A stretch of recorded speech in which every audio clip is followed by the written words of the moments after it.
Ngwame bundu ya Kongo. Ngwame bundu ya Kongo.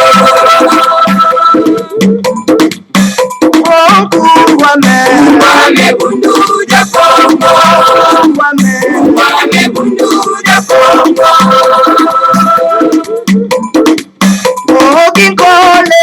Kole kukongo ya mwenjito. Kizole ngaya tena mani mubande. Zakanda ya Kongo. Zakanda ya Kongo. Vida ya mwenjito. Ngaya tena mani mubande. Mwana vitabu Kongo. Mwana vitabu Kongo. Kiaje ya mwenjito. Kizole ngaya tena mani mubande. Zakanda ya Kongo. Zakanda ya Kongo. Tombe ya mwenjito.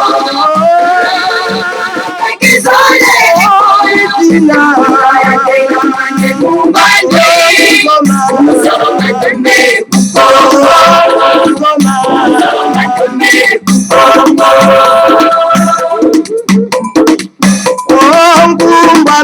Ngwame bundu ya Kongo. Ngwame bundu ya Kongo. Ngwame bundu ya Kongo. Ngwame bundu ya Kongo. Ngwame bundu ya Kongo. Ngwame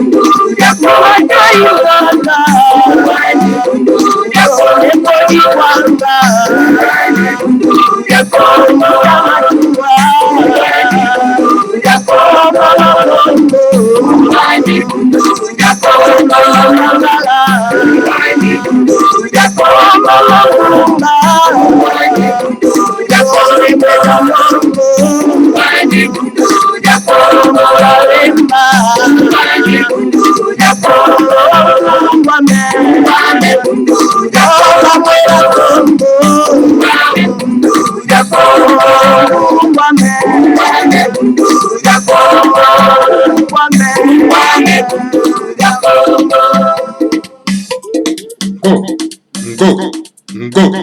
Ngo bama batata bandeko balandi ya Congo bololo tala biso wana toye lisusu en tout cas na après-midi ya lelo pamba te lelo ezali ya solo mpenza en tout cas mokolo mwa mitano ya poso mokolo mwa tuku mibale na libwa sanza ya zomi na moko mobu ya koto mibale na zomi na libwa tokomi bongo na ngongo ya zomi na mibale na miniti tuku minei na misato elingi koloba ete ngonga ya tuku ya zomi na mibale na miniti tuku minei na misato bama batata bandeko ezali nsima nzanga te tokomi solo mpenza en tout cas na miniti tuku minei na misato ya nsima ya nzanga. Alors na yango bama batata bandeko balandi ya Congo bololo ezali wa bino buta bopele bobala elingi koloba malamu koloba toye en tout cas tosolola yango topesi bino bayenge bambote mpe balosako na bino pamba te les rétrogrades bama batata bandeko balandi ya Congo bololo baenemi ya mboka ya biso ya Congo baenemi ya Kachopa ya kati en tout cas balingi toujours baluka kosala sans le besoin na bango bama batata bandeko kasi biso tolobi ete tozali na bakoko na biso tozali na bakoko na biso bakozwa elonga te na lobi bakozwa elonga te bama batata bandeko biso tobelelaka bakoko na bango te biso tokumisaka bakoko na bango te mpe tosambelaka bonzambe na bango te. Alors donc bakoki kozwa ata elonga moko te na makanisi mabe mayele mabe oyo bango bazali kosala bama batata bandeko contre le grand maître Fumanda Nsemi tout mon Nzambe le grand leader de tous les temps oyo azalaka promis depuis kalakala bama batata bandeko po na ngonga oyo ya ere ya verso. Voilà bama batata bandeko balandi ya Congo bololo toko pesa bino maye oyo ekweli biso na kati na plateau na biso ya Congo bololo tango toko sisa ko pesa bino bama batata bandeko toko kende ko tracer l'histoire parce que l'histoire otozana ngo na kati na Congo lelo si ba leader politique na biso ba bundaki pona mboka ezali ba histoire ya mabe ya lokuta alors esengeli to tracer histoire na biso ndenge ezalaki ezali bato oyo bazali na accès à ba chiffre de la nature mais pour le moment na héros ya verso nous avons qu'une seule personne c'est Fumu Manda Semi ou azali na accès na archive de la nature alors tokotala Congo Dieto 3884 Congo Dieto kotomisa tona kama mwambe na tuku mwambe na mine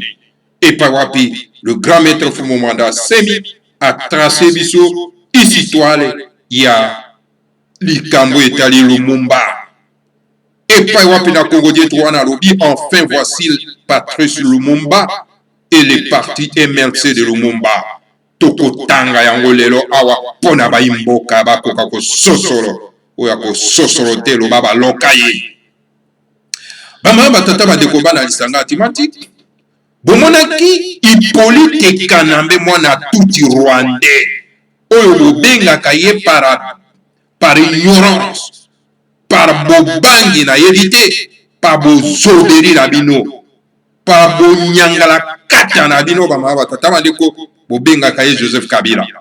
Et pourtant, son nom, ce n'est pas Joseph Kabila, c'est un tout Rwandais. Son nom, c'est Hippolyte Kanambe. Alors donc, bon, mon aki, bakena kinsantu, pour la kosala, solo pendant tout cas, matine politique na bango. Pas mususu balobi bakena retraite politique.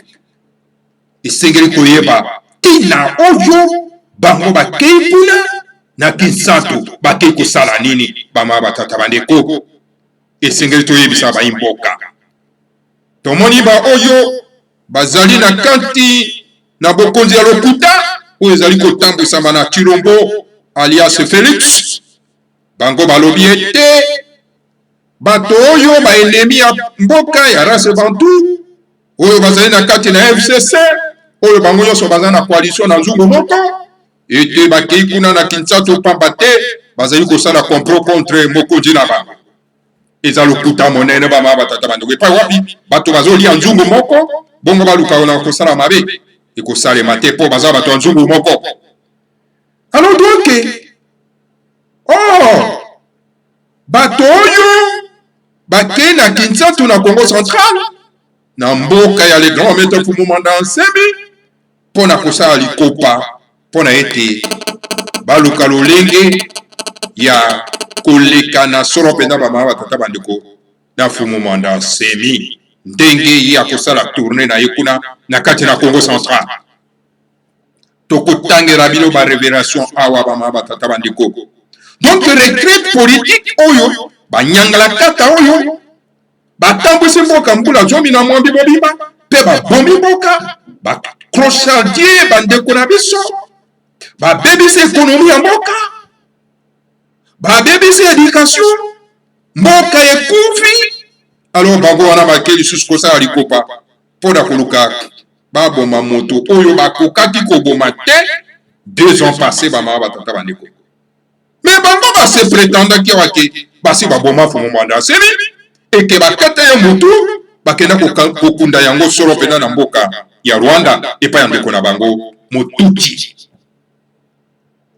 Alors balobi ete le reste ya koro na ye bakata yango bakenda kobwaka yango na bakaima na kinga kata boni bisi bamama batata bandeko bongo boni lisusu bamama batata bandeko bakenda kozwa ba terroriste russe po baya kosala terrorisme na kati ya Congo ya koprepare bango mpona ete bakoka koassassine le grand maître Fumu Manda Semi tokotangela bino awa mayo euti epa na ngai te ezali information oyo ekwi awa bama batata bandeko bana lisanga me bino bolobi ete moto oyo bosi boboma ye eke mutu na ye bokata bokenda kokunda kuna na Rwanda Bama batata bandeko.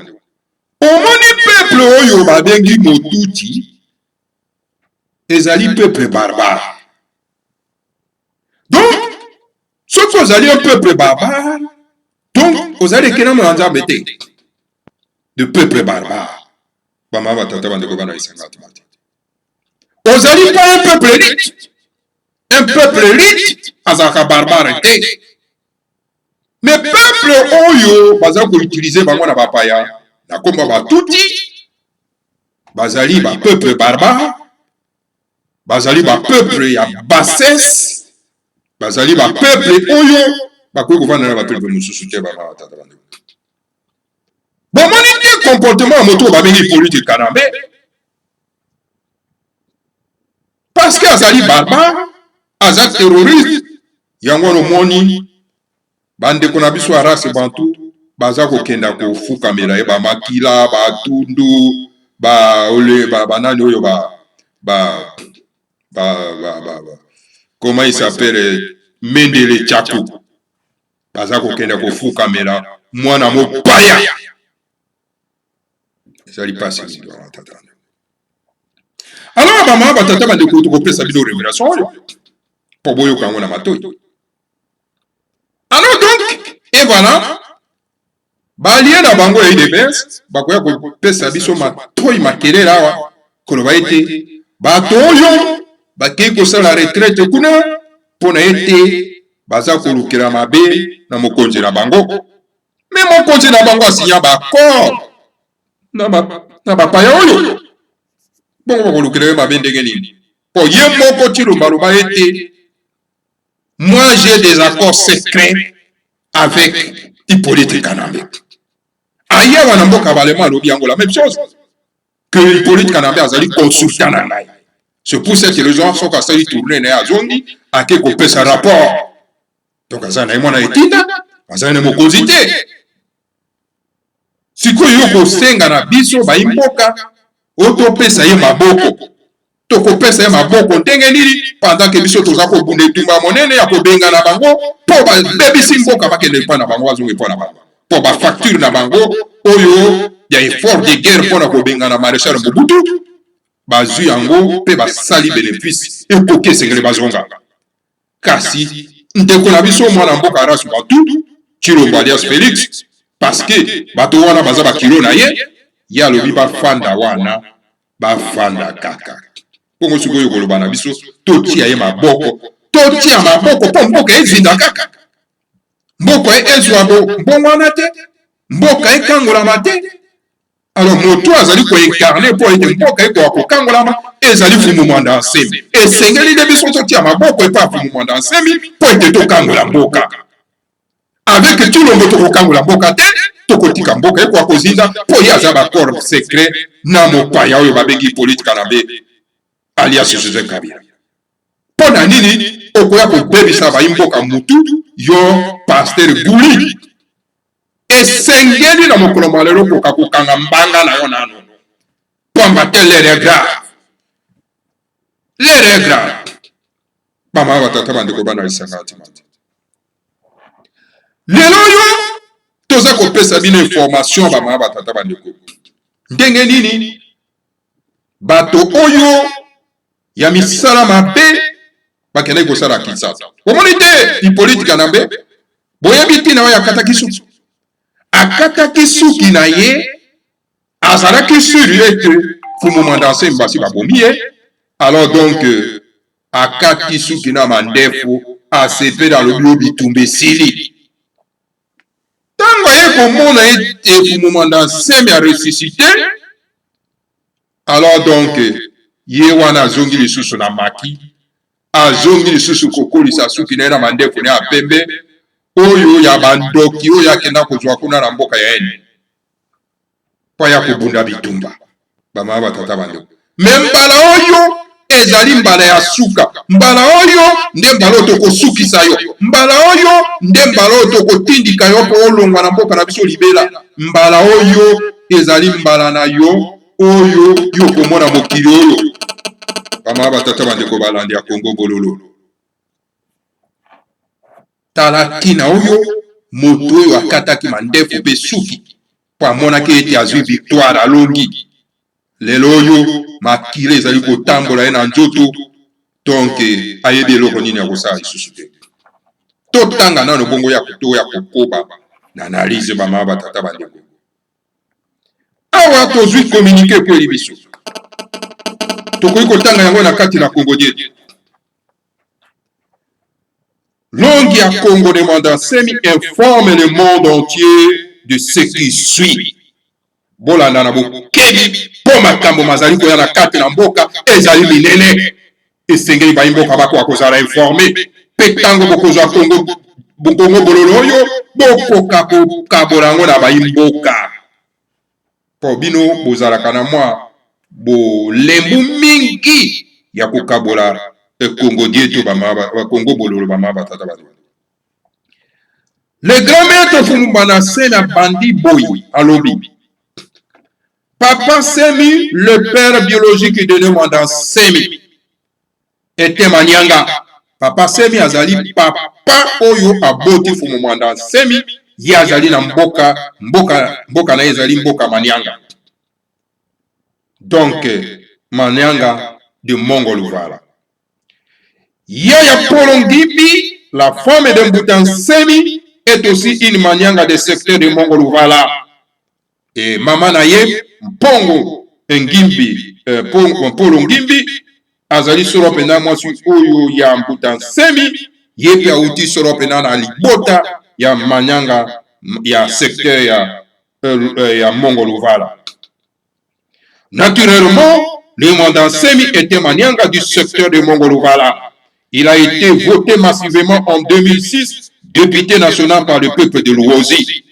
Évidemment, le grand maître Fumumbana Semi Yeme, azalipe moko ya Manyanga, bama batata bandiko bana lisanga antimati, na secteur ya Mongoluvala.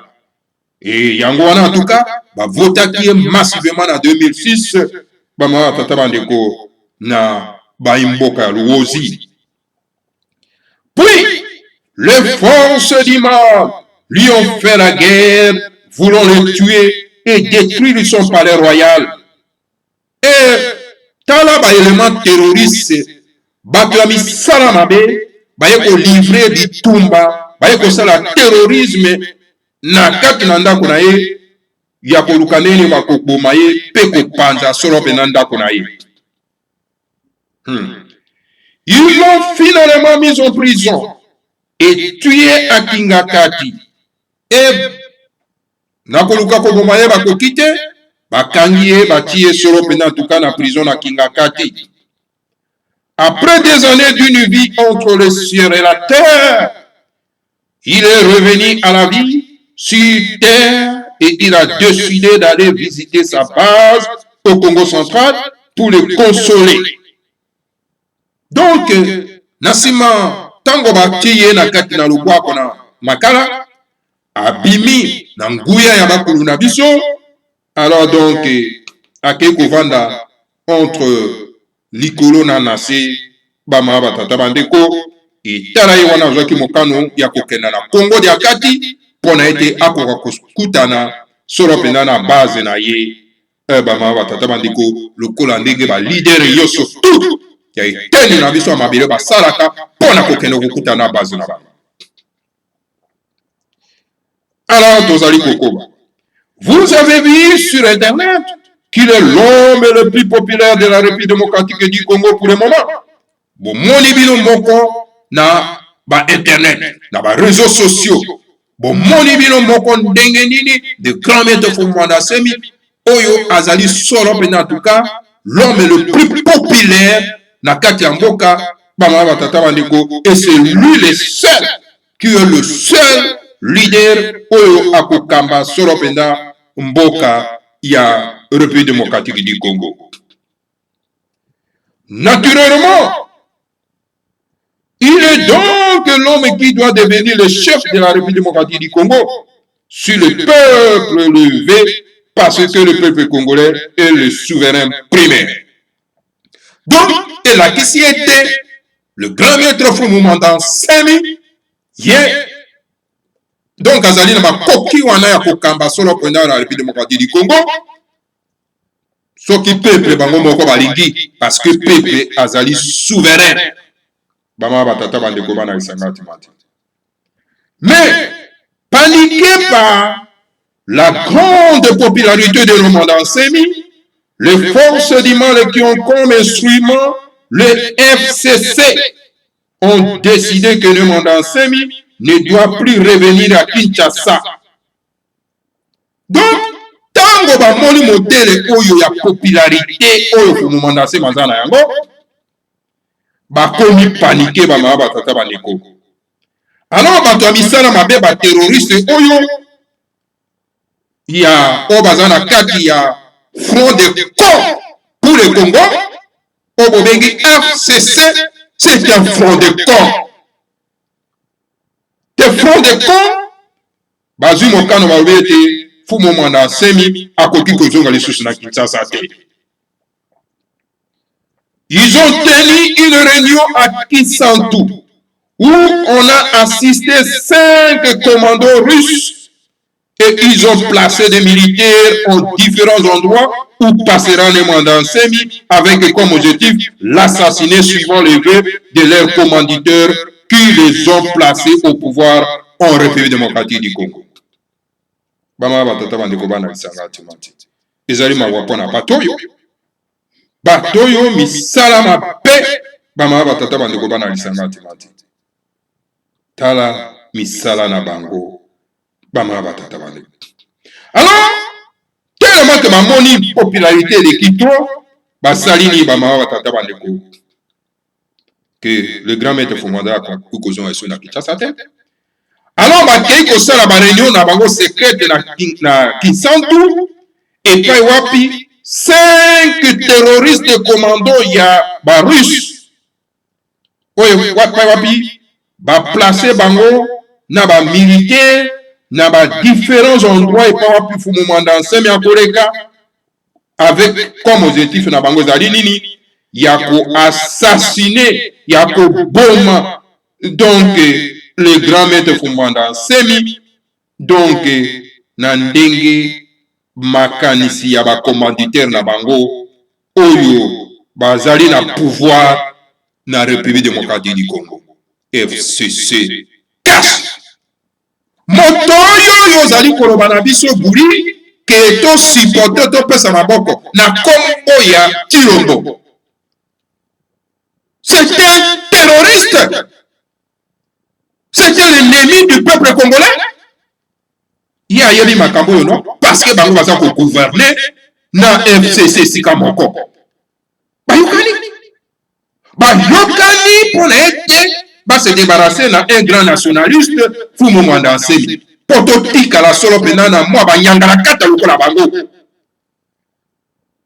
Alors yo moto yo pasteur ya bapaya la kombo ya kuli oya ko bebisa mitu na biso na ko bombanda biso makambo na yo ya lokuta bama batata bandeko bana lisangati tala plan mabe oyo bato oyo bazali na yango bama batata bandeko bana lisangati mati.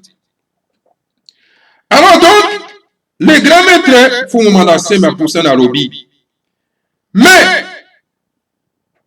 imperturbable le Mwanda Nsemi va quitter Luozi le samedi 30 novembre 2019 pour rentrer à Kinshasa, Ingeta, Ibobo. Et puis Tokotala, Paiwapi, Bino, Bokosala, plan na Bino machiavélique, ya ko assassiner Kabak. Parce que Moussa n'a pas des alliés comme la Kamakila Abato. Tokotala, c'est comme la Makila pour moi. Bilia Kibino Bikoki. Bilia Kibino Bikoki. Ma belle, Kiming. Esengeli mabe osila esengeli recréation ekoma na suka tosakani mpe mingi bamama batata bandeko bokosakana na tumwa na nzambe na moto oyo aye kopesa bato bomoi totika lobeo na bino mpo ete boyokoloko bayimboka bokosaka bayimboka bamama batata bandeko. Alors donc tokotikala éternellement na kokosama te bamama batata bandeko bana lisanga timati. Voilà, le grand maître Fumu Mwanda Nsemi va rentrer bel et bien à Kinshasa le samedi, le 30 novembre. Qui vivra verra. Oyo communiqué tokokai kopesa bino na mokolo malero yango wana bamama batata bandeko bana isanga te yango tokosenga solo mpe na tuka na tous les nationalistes Congo na toutes les races bantou oyo baza ba vrais nationalistes donc d'accueillir le grand maître Fumanassem de son retour na Congo central le 30 novembre. Mobilisation tout azimut. Bama batata bandeko bana isanga timati. Voilà. Oyo communiqué tukoyi kopesa bino yango na bama batata bandeko. Alors donc toke na Congo Dieu to 3884. Awa lelo bama batata bandeko tolingi to tracer histoire. Po ba kosi biso pe mingi bama batata bandeko esenge ko tracer histoire. Toyeba nani wana Lumumba. Et enfin, voici Patrice Lumumba et les partis du MNC Lumumba. Beaucoup d'ignorants dangereux qui n'ont même pas connu Patrice Lumumba ont fabriqué les Lumumba imaginaires et le présentent comme le libérateur du Congo belge, alors que l'indépendance du Congo belge est l'œuvre de Mbuta Kasavubu et son parti Abako, l'Alliance des Bakongo, les Belges le savent. Beaucoup ya bainga ebele. Oyo bazanga boya mayele zate. Donc, bango bayeba même ata moto babengi Lumumba te. Ba fabriquer Lumumba na bango ya makanisi. Baye ko présenter ye et pas ya baimboka. Babi ketala Lumumba yoyo oyo azali solo pena tuka moto ya kangola ki Congo belge. Alors que indépendance ya Congo belge ezali donc mbuma ya Lumumba te kasi ezali mbuma ya Mbuta Kasavubu na parti politique na ya bako. Donc alliance de Bakongo. Ba keboke no kotuna ba belge. Ba belge bazana na bombo ite. Botuna bango bayebi. Lumumba travaillait au compte chèques postaux de Stanleyville, au Léo Kisangani, où il a volé de l'argent. C'est pourquoi il a été arrêté et mis en prison. Libéré, il est venu à Léopoldville, Kinshasa, où il était engagé à la brasserie Polar. Lumumba, il y a banaï kosala na ye, na musala na ye kuna na ba compte postaux, chèques postaux. Na poste na Kisangani kuna toko benga yango Stanleyville na Karakara et puis wapi kuna esika banayi kosala bama batata bandeko ayibi mpata ayibi mbongo ya poste kuna yango monaki bakangaka ye batie na kati na lubwakwa metango babimisi ye aye kozonga na Léopoldville na Kinshasa. Et puis wapi baye ko engager ye baye ko na mosala na isika ba meraka lotoko donc na brasserie ya Polar sika lotoko. Lumumba était devenu le tonton Scroll de l'époque. Il faisait la propagande de la bière dans les bars de Kinshasa, puis l'église catholique constata que les Bakongo ont un éveil patriotique laissé par les Ngunza de l'époque de Fumukimbangu. Alors, pour contrôler ces vides, pour combler ces vides, je vais dire, chez les Bangala, les Baluba et les Baswahili, l'église catholique changea l'abbé Malula de la paroisse Christ au roi de mettre sur pied, de mettre sur pied,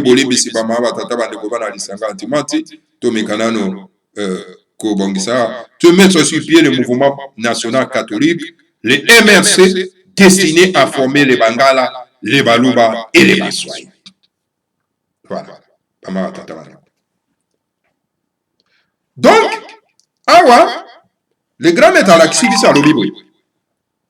Alors, Lumumba, comme il a eu tonton Scroll, il y a époque, abandaki kosala propagande ya babiere ya lotoko na bare ya Kinshasa et puis lingomba oyo ya catholique oyo ezali toujours ennemi na biso et koconstate que non bakongo bazali na éveil politique baza mpenza donc na côté politique baza mpenza makasi oui pa wapi en tout cas bangunza ya époque wana batikelaki bango na fumuki mbamba alors mpona koluka kozipa libulu oyo bandeko na biso mosusu babandaki kozanga na côté éveil patriotique wana éveil politique wana vide wana ezalaki epa bangala epa ya baluba epa ya baswahili lingomba oyo ya catholique échange abe malula elongoli ye na paroisse ya Christ roi ekosala nini ekotia solo pena en tout cas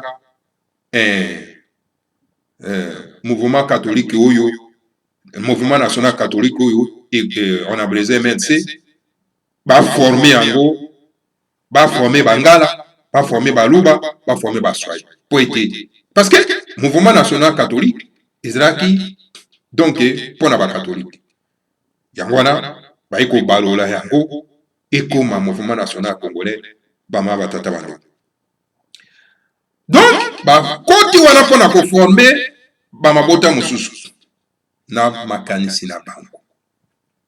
La formation terminée, le brise catholique transforme le mouvement national catholique en un parti politique concurrentiel de la BACO de Bakongo. Et ce parti fondé par l'église catholique a reçu le nom de mouvement national congolais, le MLC en sigle. Tango basilisi ko formé baimboka mosusu bapesi bango mentalité na bango colonial ya mabe parce que l'église catholique est l'âme de la colonisation et ségrito koka koyeba bango bama batata bandeko basisi formation ya ko former bandeko na biso bazui âme coloniale na mitu lingomba oyo tobengi église catholique et longwe mouvement national catholique et comme nango un parti politique poété et koka ko concurrencier donc la BACO donc de Bakongo et parti politique wana eux ezali fondé na église catholique et juste solo penda kombo ya mouvement national congolais en sigle MNC. L'abbé Malula a voulu nommer monsieur Iléo un Mongo à la tête de ce parti MNC, mais monsieur Iléo si Gérard lui-même qu'on nomme Patrice Lumumba comme étant le président du MNC. Car Lumumba est Motetela, surtout que les Batetela et les Mongos sont issus d'un même ancêtre. Et puisque Patrice Lumumba faisait la propagande de la bière dans les bars de Kinshasa, il était très connu, et ce qui était bien pour les MNC. Donc, Abbé Malula, donc, il peut naye alingaki konomé solo pena Iléo. Iléo azali solo pena en tout cas Mongo. Oyo azalaki na donc pour yakoma solo pena na mutu ya MNC akoma mokonzi leader ya MNC. Kasi monsieur Iléo atali abinga na za capacité wana te. Esengeli ya pesi ya proposition lobité. Et Sengeli qu'on nommé Patrice Lumumba comme étant président il y a un mouvement national congolais. Pambate Lumumba il y a zali motete là et surtout que batete là na ba mongo bazali bato ya koko moko parce que batete là na ba mongo bazali bato ya koko moko babinga ba noko babimenga ba noko ba ma. Et parce que Lumumba yebe à tout mosusu zalaki azalaki moto azali kosala propagande ya lotoko ya bière na babare ya Kinshasa azalaki trop connu na miri ya bato lotoko alors donc ezali malamu pona le mouvement national congolais. En 1958 Kwame Nkrumah le grand voyant le premier ministre du Ghana organisa la conférence panafricaine à Accra où étaient invités tous les nationalistes africains qui voulaient l'indépendance des colonies africaines. Étaient invités à Accra Sékou Touré, Modibo Keïta, Nasser, Neto, Samora Machel, Kasavubu, Lumumba, etc. etc. Na maboko tomoko na kama likuwa na tukumita na mwambi Kwame Nkrumah, le premier ministre ya Ghana, asali solo pena milulu na yaba panafricain epai wapi na mboka ya Accra esika nini oyo ye a invitaki ba nationaliste nyonso tu africain oyo babandaki kosenga lipanda ya mboka epai wapi kuna ba invitaki Sékou Touré, Modibo Keïta, Nasser Neto Samora Machel, Kasavubu, Lumumba, Bongo na Bongo. Au Congo belge, pendant ce temps, les Belges venaient d'élever certains Congolais au rang d'évolués. Donc, des Congolais civilisés qui sont devenus proches de l'homme blanc étaient nommés évolués, les Kasavubu, les Michel Collin, les Nzezalandu, les Bolikango, les Lumumba, les Kasamoure, etc. Na Congo belge, alors, na esika wana bama batata bandeko babelge baye kotombola solo na bakongolais mosusu bapesi bango titre ya baévolue bato oyo bazali mayele bazali na lolendo. Alors bakongolais oyo bazwi civilisation, donc qui dit civilisation cela veut dire que azwi bokoko ya bamindele, donc bakomi lolenge moko na mindele. Alors ba oyo bakomaki ba évoluer bakomaki lolenge moko na mindele bakomi na bokoko moko ko raisonner ko kanza kwa mindele bapesi ba évoluer batiti ya ba évoluer na bapesi na Kasavubu na Michel Collin na Nzezalandu na Bolikango na Lumumba na Kasamoure bongo na bongo. Kasavubu prenait les droits du premier occupant du Congo belge, donc les Bantous au détriment des Belges. Partant, Kasavubu prenait l'indépendance immédiate et inconditionnelle du Congo. Lumumba, par contre, voulait le renforcement des statuts des évolués, dont Lumumba réclamait qu'on leur donne le droit d'aller boire dans les mêmes bars en ville que les Blancs. Lumumba réclamait qu'on puisse donner aux évolués le droit d'aller fréquenter en ville le même boîte de nuit, les night clubs, que le blanc. Kasavubu, il y a comprenait donc le premier, donc le droit du premier occupant du Congo belge. Donc il y a dit kotombola baimboka, kotombola baindo au détriment yaba belge. Alors donc, kuna Kasavubu yabandaki koloba te tolingi lipanda sikasikoyo. Tolingi lipanda na biso si. Tolingi lisusu monyokoli na bino awa na kati na mboko yo te. Tolingi lipanda na biso. Alors donc, lipanda wana ezali teke ezala ba condition. Sans condition. Alors Lumumba pona ye te. Biso tolingi to renforcer donc statut na biso aba évoluer. Donc Lumumba ya bandaki ko réclamer nini? Tokoma na droit moko, tokoma lolenge moko lokola mindele ya kokenda na ba komela lotoko esika moko na bango, kotambola esika moko na bango na ba ville, kotambola esika moko na mindele na ville. Lumumba ye abandaki ko réclamer donc statut ya ba évoluer. C'est-à-dire que tokendaka na ba ville esika moko na ba mindele, to melaka lotoko esika moko na mindele na ba boîte de nuit, bongo na bongo baba batata bango. O wana nde raisonnement ya Lumumba ezalaki na yango. Azalaki moto ya lotoko. Quant à l'invitation de Kwame Nkrumah de participer à la conférence panafricaine à Accra, les Belges du Congo, les colons belges, trouveront que Kasavubu, avec ses idées indépendantistes et les droits du premier occupant du Congo belge, trop dangereux, lui permettre d'aller à Accra rencontrer tous les nationalistes africains, alors là, c'est le rond encore très populaire en Afrique. Alors donc, l'invitation à Kwame Nkrumah pour participer à la conférence panafricaine d'Accra, Belge, il y a Congo belge, Taliti, mais non, mais écoutez, ce qui vraiment totiki Kasavubo, Nabama Kanisi na ya lipanda, il a été, et si quand il y a Congo pour indépendance, il y a droit du premier occupant, la Congo belge, ils sont très dangereux. Ils sont dangereux pour tout le monde, pour Akendekuna. Pour ceux qui te permettent de Akendekuna Nakra, Akendekuna na nationaliste africain. Alors là, en tout cas, tout courant de les sous très populaires dans beaucoup d'Afrique. Voilà. Ainsi, on doit l'empêcher d'aller à Accra.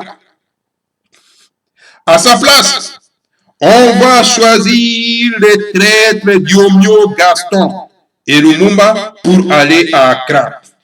Diomio Gaston était un traître Mukongo de la Bako. Lumumba était à la tête d'un parti politique fondé par l'Église catholique. Alors, si et Sengeli empêché ça n'a pas tous les moyens. Moto yo to bengi Lumumba akoka kokende solo pena tuka na krate. Na place na ye et Sengeli to pona traître na biso moko o azali na kati ya Bako na kombo ya Diomio Gaston na Lumumba. Parce que na kati ya parti politique yo surtout ba traître bazanga kate. Ba oyo balingi mboke bonga te bazalaka. Bama batata bandeko bana lisanga timati. Ba traître bazanga kate. Yango na kati na Bako Diomio Gaston yazaki traître na kati ya Bako. Yango baponaki ye na Lumumba o azali l'âme ya colonisation pour akenda kuna ko présenter bango na Accra. À la conférence panafricaine d'Accra, tous les nationalistes africains ont demandé à Lumumba de se rapprocher de la position indépendantiste de M. Kasavubu. Et Lumumba était ébloui par le discours communiste du docteur Kwame Nkrumah, d'où il était devenu le disciple et le grand fanatique. L'Église catholique se révolta contre Lumumba qui fut qualifié de communiste pro-russe. Donc, tant que la conférence d'Accra, Kasavubu Bakeite, Bazui, Batraite Wanami Bale Bakei, et pas Wapi, nationaliste donc africain, Sengi na Lumumba Balobi, et Sengelo se rapprocher de la position Yali pendant il y a M. Kasavubu. Et Lumumba était étonné dans le discours communiste du Dr. Kwame Nkrumah. Et par Koma qui sont en tout cas disciple de Kwame Nkrumah et grand fanatique de Kwame Nkrumah. Alors, l'Ingomba ya catholique, Siliki contre Lumumba, alors donc, qualifié de communiste pro-russe. Talami Salama B. ya Église catholique balinga kabolamu na mboka na biso te yango wana mbongo azali l'âme ya cette colonisation spirituelle bama batata bandeko balinga bolamu na biso te bama batata bandeko lingomba mabi ou esimbi biblia. L'Église catholique demanda au Baluba de ne plus suivre Lumumba. Ainsi, au congrès du parti MNC, tenu à Loulouabourg, les partis de Lumumba, les MNC, se divisant en deux. Les MNC de Lumumba et les MNC de Kalonji. Ce qui irrita Lumumba, qui va décider de se ranger contre les Baluba. Voilà, Bama Tataba, Kaka Lingomba wa ete Bokabwa. Lingomba Église catholique et Sengi na Baluba, Bako Kakolanda Isusu Lumumba te. Pour komi na molimo, ya koluka indépendance na mboka. Pour bango, balinga ko belete, toti kalomele ko konzama na bapaya. Pour bango balia. Ezali Lingomba malamu. O ezali Lingomba mabe Bama Tataba. Ezali Lingomba ya biso ba imboka to kolanda te. esali misala mabe mingi na kati na mboka. Esengeli kotia misapi na bato oyo basali misala mabe na mboka. Pona nini bino bayimboka kokolanda lingomba oyo? Lingomba mabe, misala mabe. Esengeli kokenda musika na lingomba oyo. Soki bato kombokela bango mabanga na kati ya mboka, bato kombokela bango mabanga ezali bambongo oyo, o bazali solo pendant l'âme de la colonisation spirituelle. Alors tala bake bakaboli MLC. Donc balobi na balobi bolanda Lumumba te. Yango na congrès oyo esalemaki ya MLC kuna na kati ya Lulwabu, parti politique ya Lumumba na MLC ekabwane na biteni mibale. MLC ya Lumumba na MLC ya Kalonji oyo po apepesi Lumumba kanda oyo azwaki solo pena mokano ya se venger contre le Baluba. Le discours historique de Lumumba prononçant le 30 juin.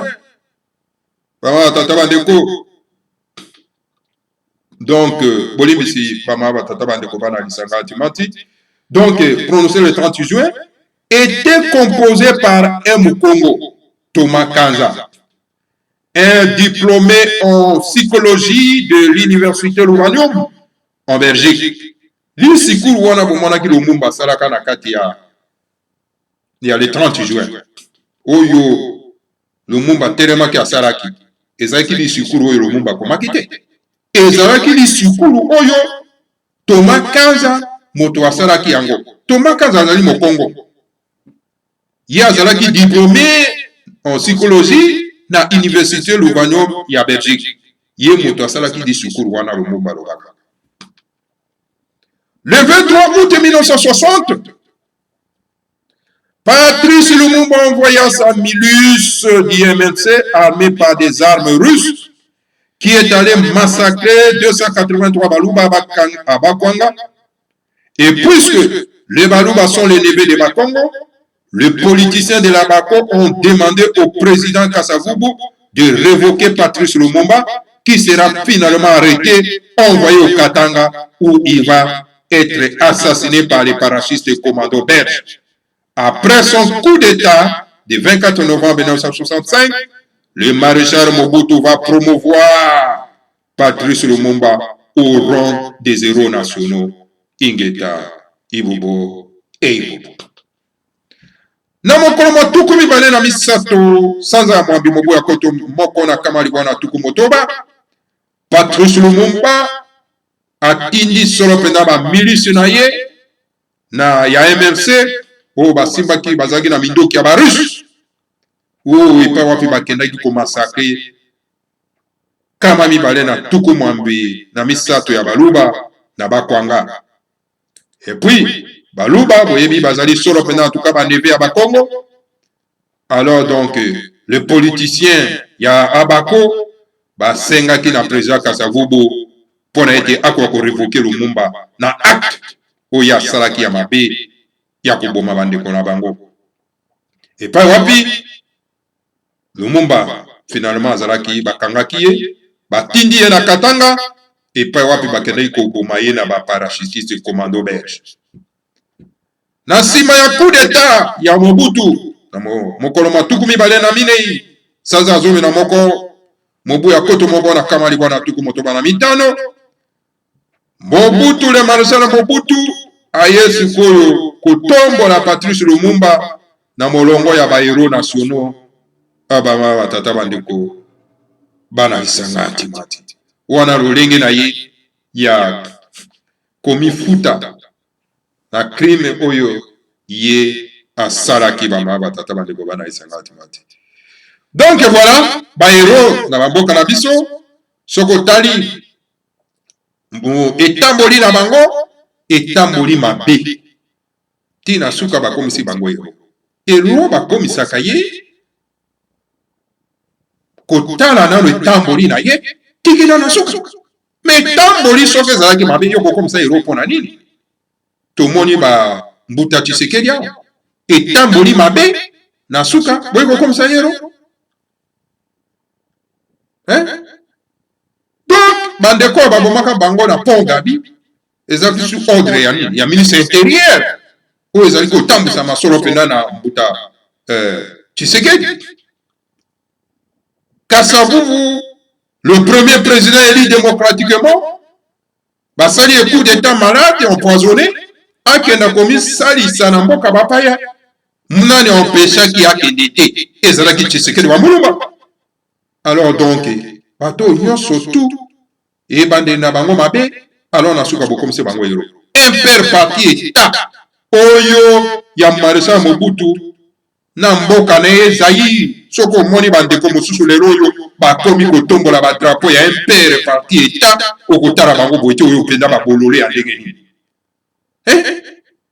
Est-ce que un père parti état ya triste mémoire na époque ya Mobutu lelo oyo ata toza na bitumba na bapaya oyo baye konyokola biso tokenda kosala référence na biso na un père parti état na basymbole na ye me wana ezali pepe moko ayebi lisusu esika za okende te. Donc voilà bama batata bandeko bana ya Congo bololo tala mai oyo ngana memelaki bino sora pena tukana mokolo mwalero ya mitano pona ete na kabola na bino tokosenga na bino bama batata bandeko bozwa video oyo bokabola yango na baimboka. Ayez le courage de partager les vidéos, car c'est la connaissance qui libère. Le fils des Juifs disait ceci, des prophètes des Juifs disaient ceci. Vous connaîtrez la vérité et la vérité vous affranchira. Bokoyeba bosembo, pe bosembo kokangola bino.